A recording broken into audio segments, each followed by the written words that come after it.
Fantasies or folk tales thought to be suitable for children are often called fairy tales, partly because the most famous of these stories involve entities of more than human powers called fairies. Isaac Asimov. Hi, my name is Maki. I collect, honestly, what is probably an obscene amount of books. This particular review is going to be a little different than some of the other ones. This is Isaac Asimov's Magical World of Fantasy Fairies. I intended to use this as a reference book, as in using it to sort of inform costume design. It didn't really work out that way. This book in particular is probably from my high school years, and I'm like 90% sure I got it from a Half Price Books, which is a chain of secondhand bookstores. I'm gonna be the first to say it. I am a victim of judging a book by its cover. I was duped. To be fair, like, the cover art is gorgeous and so lovely. I really wanted this to be a book that told you about fairies and fae creatures and sort of the world that they live in, but instead I really just got a book where the stories have some mention of it. There are a total of 18 stories in this book, all of which are supposed to include depictions of fae, some of which are just sort of vaguely supernatural and kind of just glance at the idea of it. That being said, I'm going to go through this story by story, and a chunk of it is going to be questioning my sanity. So you can see we have a little bit of a different view. I'm in the process of moving, and this is the only corner of my room that isn't gone. Everything else is gone. Anyways, so yeah, 18 stories. We're going through it. Story number 1 is called How the Fairies Came to Ireland by Hermione Templeton. The story is very Irish. It has Father Cassidy, who's like priest, Christian, and then the fairy king Brian Connors. Father Cassidy's horse loses a shoe. Brian Connors then apologizes for his bad luck, and he gets a farrier to come reshoe the horse, and then they just sort of start talking and gabbing and having a conversation. This story and what they're talking about is how the good people, or our fae in this story, came down from heaven. There was apparently a fight between the good angels and the fallen angels, and the good people were then sent down to the world after the fight by Angel Gabriel.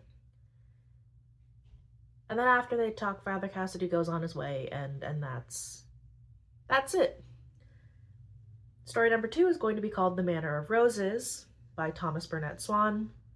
This story takes place during the 12th century. I'm not entirely sure if it was written in the 12th century, but the story itself really focuses on found family, love of brothers, as well as like class differences and children getting caught up in the Crusades and the Holy War. Because of that, there's strong themes of Christianity and gospel.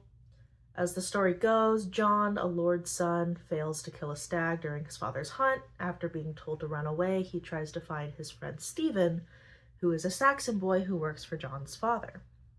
He finds Stephen in their spot, which is an old Roman ruin, and Stephen has found a girl he claims is an angel fallen from heaven, and she is sent as a sign that they should go and join the Crusades. The girl is not dead, first of all. Second of all, the girl doesn't object to being called an angel, and the boys give her the name of Ruth because she doesn't remember her name. And she then leads them to the forest so they can begin their journey to London to join the Crusades. The forest is also supposedly rife with mandrake people, who are the fae of this story, who are hairy and they eat humans. When they lay down to sleep for night in a high tree, the boys hear a whistle, and they find on the other side of the road a pair of mandrake hunters who have pulled up a baby mandrake, or bantling, and killed it. They talk to the boys. One of the hunters gives a small portion of the mandrake to John, and then they wake up for the next day. They go and they're like, we're gonna go take a bath in the stream. First, John and Stephen bathe, and then Ruth. While Ruth is bathing, John and Stephen are then viciously snatched by the Mandrake people for being baby killers and brought down to their lair. The Mandrake people are also supposedly practicing Christians, albeit in sort of a crude way, and they aim to kill the boys for their crime, but then Ruth comes to the Mandrake people's lair holding her golden crucifix and bargains with the Mandrakes for the crucifix. In return that the boys are set free, and then the boys are set free. The trio then wanders upon the Manor of Roses, where lives someone called Lady Mary, who she's introduced to us at the beginning of the story as one who's sort of watching over travelers and children who are looking for the Crusades. Also, side note, she had a son, and then her son went to go to the Crusades and died, and so she's just trying to take care of people, trying to make sure that no other children get lost to the Crusades. She feeds, clothes, takes care of them. John in particular sees her as a Virgin Mary figure, but also, side note, he sees the Virgin Mary as a mother figure since his mother is dead. And then he reveals to Lady Mary that he doesn't think Ruth is an angel, but that she is a mandrake who has passed into human form. After a particular fight between the trio, apparently mandrake blood is thicker and more brown than human blood.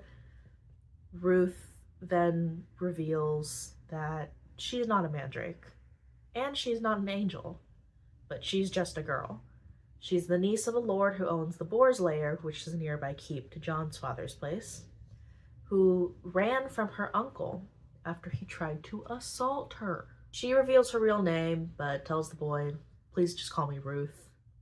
Her and Stephen go to leave for London, and John is going to stay with Lady Mary until Lady Mary is like, something is watching us. I think it's a mandrake. I hate you. You shouldn't stay here because I hate you. And John's like, oh no, you're doing this to protect me. I'm gonna go with my friends. And then Lady Mary talks to the mandrake, who says that a bantling, or the baby mandrake, is there. Mary then sort of accepts that she's going to take care of anyone or anything that is coming her way. And that's it. Story 3 is going to be The Fairy Prince by H.C. Bailey. I'm going to be so honest, I don't really get this one at all. There's the little people who are the Fae. They hate war, and the English have brought war to the Welsh. Then there's a bunch of English soldiers that are terrorizing a Welsh house, but the English soldiers' king is unaware of this. Later, in a different scene, Cobb, who's a hobgoblin, lures the English king to a bog and is just like awed by his ability to save himself, as supposedly every creature and human that has ever fallen victim to the bog just sort of dies, and the king was able to pull himself out. Cobb also just like freaks out because he's like, I didn't mean to try and kill him, and he's like, oh god, I killed him.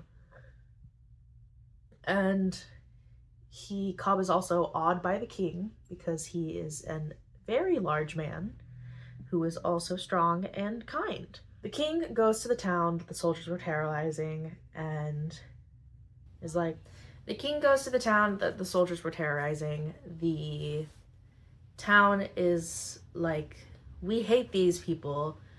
You are not our king. And then he's simply so kind and so strong and so brave that they're like, yeah, okay, we'll listen to you. And they're like, we need a prince, but we need a prince that doesn't speak English. And so, in accordance to what the Welsh people are saying, the king is like, yeah, sure. I'm gonna crown this baby the Prince of Wales. The king then asks the baby if the main soldier who is terrorizing this Welsh house should die. This soldier is like beat up, and so the baby's gonna cry obviously when he looks like at a beat up man. And so they're like, okay, well, the baby has put this man to death. And then all the Welsh people are like, no, please, our prince's first official act should be of mercy and not of hate. And then that's it. Story number 4 is going to be called The Ugly Unicorn by Jessica Amanda Salmonson. I'm not entirely sure if this is a translation. This is supposed to be a Chinese tale of fairies, which is why I'm unsure if it's a translation or not. There is the blind, beautiful maiden who's named Kwawe, and our other character is the ugly Liumu, who is actually her betrothed Ha Lingma, who can transform due to his mother being a fae. Anyways, blind girl befriends the Liumu, and since she cannot see him, thinks he is the most special and powerful unicorn who is known as the Bow. He does not tell her otherwise because he is ashamed of who he is, and the Liumu's special talent is that he can jump realms. So he takes our blind girl Kwawe to the Vale of Unicorns. Normally this is going to kill people upon sight because it's just so awe-inspiring and gorgeous, but since she is blind, she's okay and she can live. She experiences the realm, and her and the Liumu are best of friends, and she loves her friend so much. Her father is upset that she is blind because her betrothed is apparently not the most handsome man, and he's like, my daughter is so beautiful, but because she's blind, she can't marry a regular man. And so he consults a wizard woman about how to fix her sight. The magic ingredient, the wizard woman says, is the horn of a Liumu, and they sort of figure out that his daughter has a friend who is a Liumu. And so the woman gives him poison in the shape of a candy, and he dupes his daughter and says, this is for your friend. It is very delicious and special. She meets her Liumu, and when she gives him the poison, she also takes one of them because they're buddies and it's candy and it shouldn't hurt them. But then both of them are on death's door, and Halingma's father walks into his room and is like, why is there a ugly Liumu here on the floor? And he's like, no, father, it's me, I can just transform. The powerful Po unicorn then snatches both of them, takes them to the Vale of Unicorns, where they are given the antidote by the fairy queen, who is actually Halingma's mother. Kwawe says that she doesn't wish to be cured of blindness. She's like, no one asked me to cure me of my blindness, and I don't care. I love you, and I will marry you anyways, because I love you so much. And then they get married, and that's the end, yay. Story 5 is going to be called The Brownie of the Black Hags by James Hogg. There is a lady of the house. She is quite wicked and evil. She torments and kills servants, either by sending the men away to war or just straight up poisoning the women. Everyone knows this, and even her husband knows this to some degree.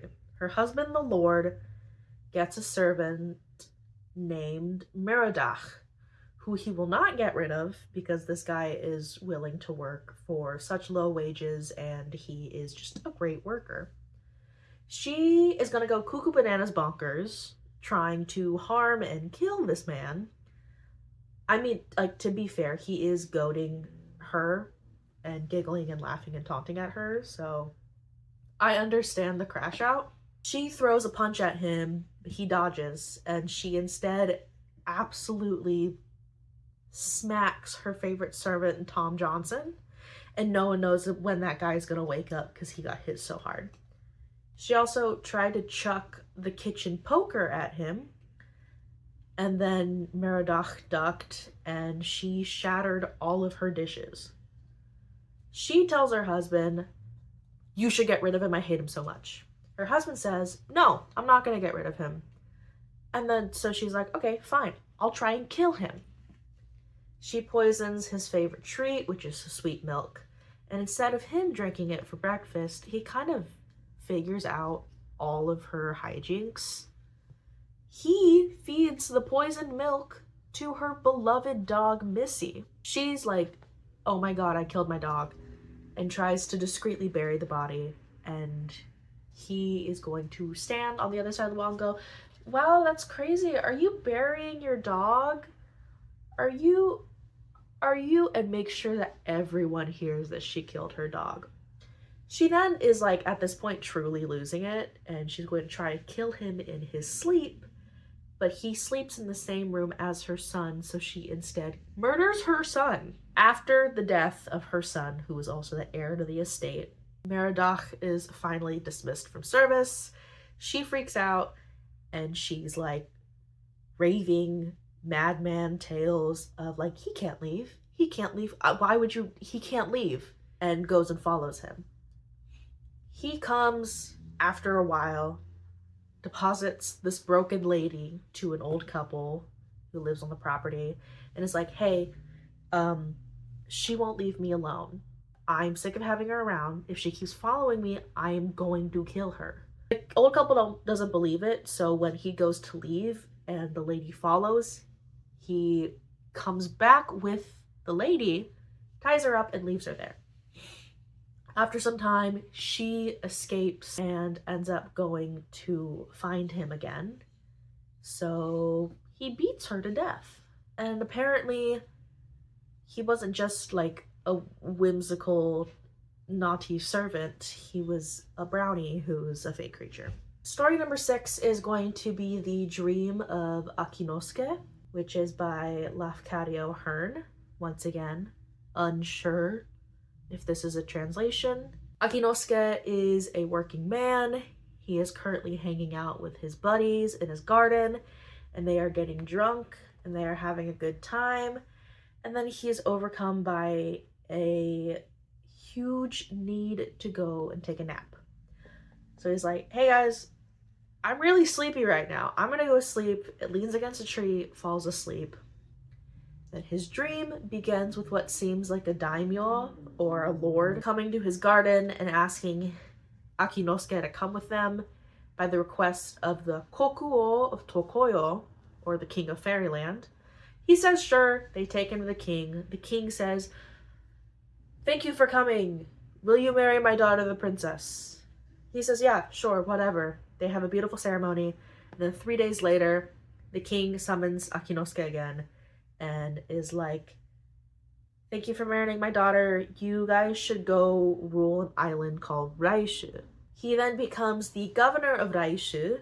And since the country was so lovely that no one ever really got sick, and the land was fertile and no one really wanted for anything, there were no crimes, no sickness, no disease. It's just sort of like a lovely little haven. After 24 years of ruling this island, his wife unfortunately dies, but not after they have 7 kids together. He feels really immense grief for this, and he has the whole official mourning period. And after that period is over, the king sends him a message that, hey, I'm going to return you to your people and to your land. Don't worry, your children are going to be taken care of. Akinosuke says, yeah, okay. Might as well happen. He gets his affairs in order, has a ceremony of farewell, leaves from Raishu, and then he wakes up from his nap. Because, reminder, that was a nap. His friends are still drinking. He's like, hey, how long was I out? And they were like, oh, dude, you're out like 5 minutes. He was like, you would not believe the dream I just had. Tells his friends the entire dream. They're like, yo, dude, that's crazy. Come to think of it, actually, when you fell asleep, a yellow butterfly sort of was flying over you, and then a giant ant came out of the base of the tree and took the butterfly. And then right before you woke up, the butterfly had just come back from under the tree. Akinosuke thinks, that's such a crazy coincidence. That might have been my soul. And is like, you know, I should look at this ant colony. Grabs a spade, digs through the ant colony, and is like, whoa, this is like totally the fairyland I was in. Like, that's the king. That's Raishu. And I wonder if I can find the grave of the princess. And then he finds a tiny mound where a pebble resembling a Buddhist monument is. And underneath that pebble and mound, embedded in clay, he finds the dead body of his aunt wife. And that's the story. Story 7 is going to be Elfinland by Johann Ludwig Tieck. Mary plays with the neighbor boy, and they're playing hide and seek, or they're running a race, and she wanders into an area of fir trees that is really the only dark and spooky place where they live. And people are very scared of going to it because supposedly transients and sketchy people live there. And when she passes through, she's like, oh, this is the land of the elves. Learns that the bountiful and fertile nature of the land is because the elves and the fantasy creatures live there. There's beautiful descriptors of the land. There's sort of depictions of the underground of it, water, the sky, fire. It's lovely. There wasn't a specific snippet that I could pull from, so I'm not going to. She leaves the land. Her friends in the land are like, hey, you gotta go now. She goes, and she's been there for 7 years, apparently. She goes home to her parents. They're like, we thought you were lost forever. That's crazy.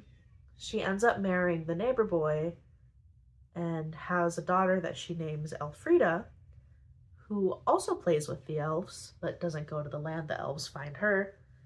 Mary is driven by jealousy, breaks her promise and vow to the elves that she'll never tell people what they're doing. She'll never tell them that they exist.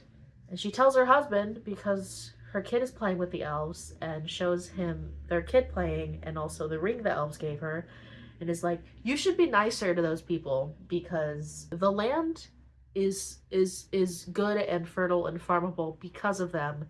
You better be nice. And then since she told her husband, all of the Fae have to leave and find a new home because she can't keep a secret. Story number 8 is going to be called Darby O'Gill and the Good People by Hermione Templeton.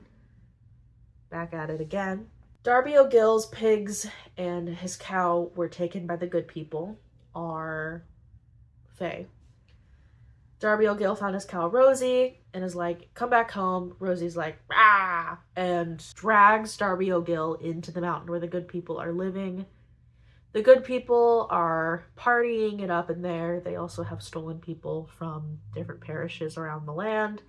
And there's also King Brian Connors, who is absolutely hamming it up on the bagpipes. Darby O'Gill starts dancing a fantastic reel. Everyone's like, well, how'd you get in here? He's like, I followed my cow. And they're like, okay, well, we didn't steal you, so you're free to go. But he's like, no, I'll stay for a little bit. Apparently God and godly words hurt both the good people and the people who they took unwillingly. Darby is fine because he came into the mountain of his own free will. After 6 months, though, Darby escapes and goes back home, and the good people are like, you can't do that. But he has 2 rings of holly, one directly outside of his house and one slightly further away, and manages to trap all of the good people and the people that they have taken in between them because they can't cross holly. They are also apparently harmed by the sun's rays, and the priest is coming, so they're also going to be harmed by godly words.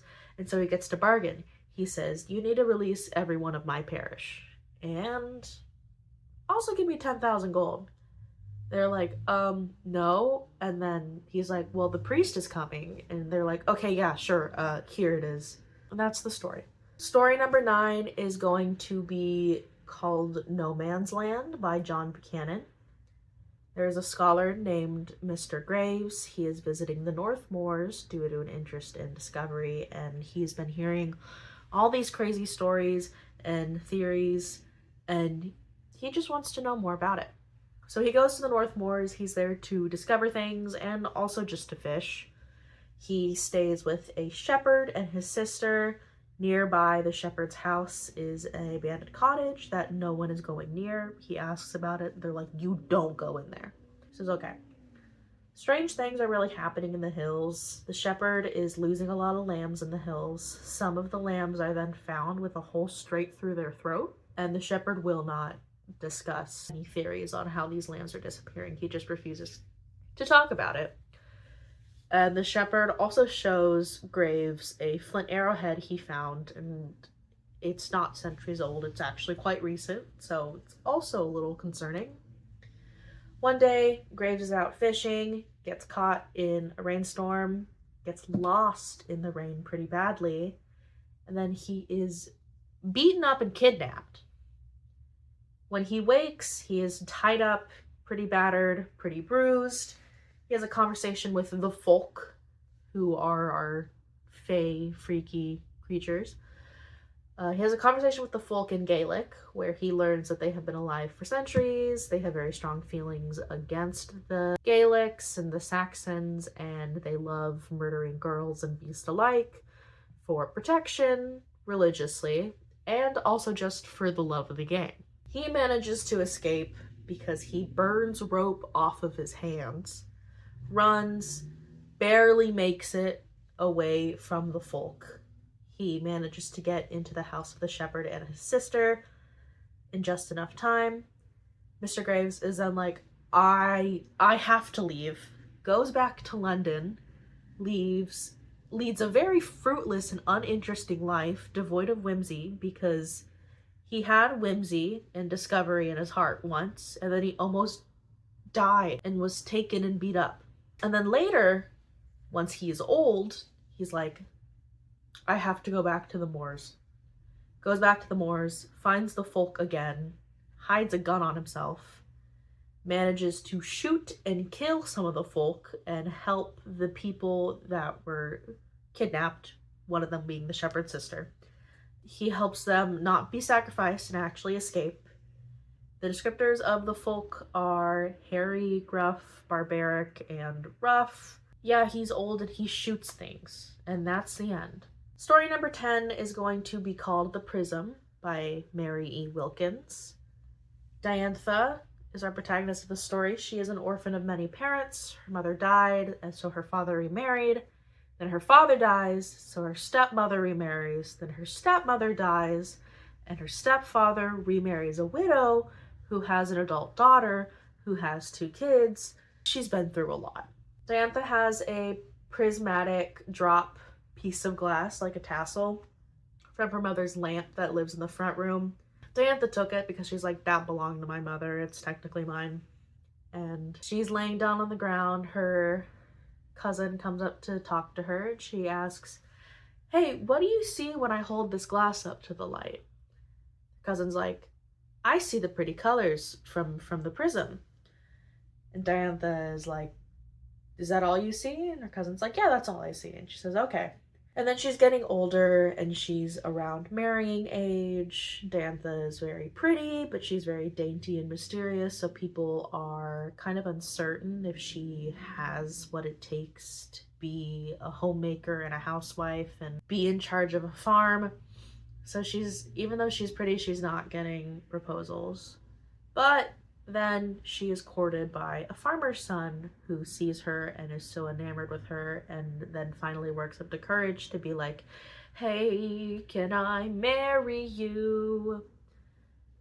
And she's like, yeah, sure. They go on a walk. She shows him the prism piece of glass that she's had on a necklace this whole time and held to her chest. She holds it up to his light, asks what he sees. He's like, I see the pretty colored lights. She says, is that it? And he says, yeah, that's all I see.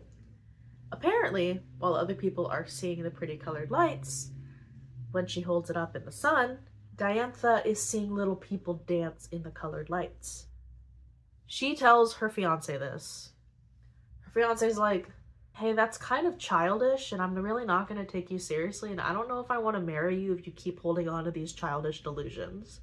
So she goes to the riverbank after telling him, and she's like, I've held on to this for so long.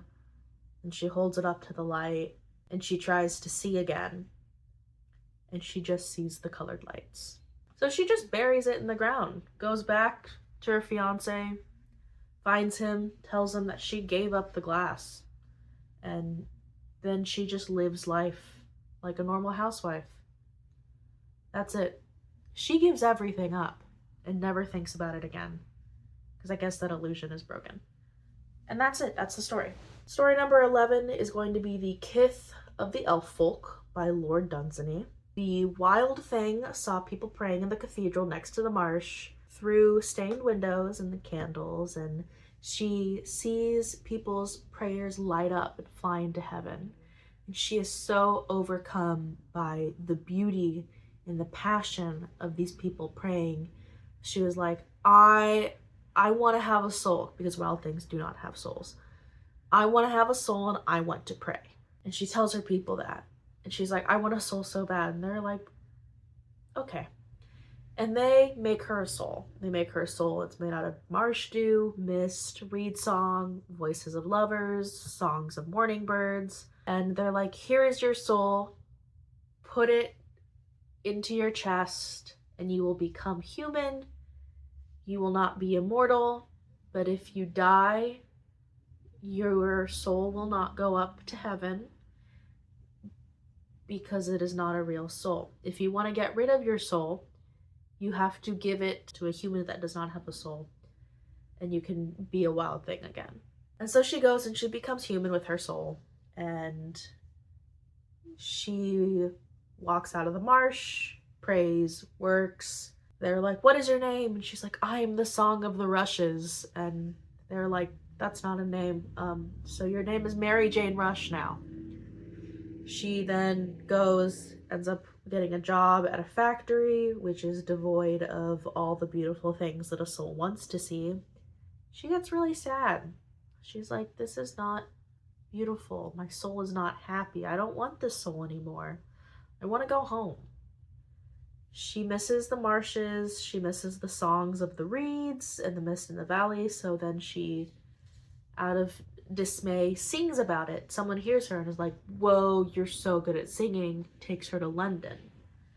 She becomes a singer, and they're like, they're not going to listen to anyone named Mary Jane Rush, so your name is now Mario Rusciano.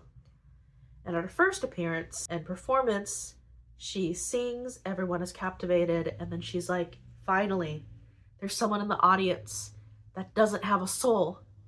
Goes up to this lady and says, you do not have a soul.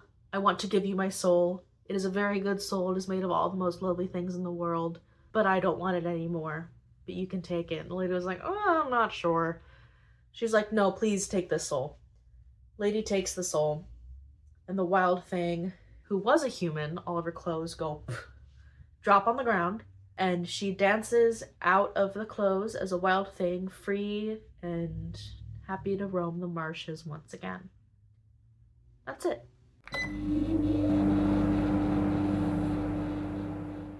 Hi, this is Maki from the future. Like a month from when that video was filmed.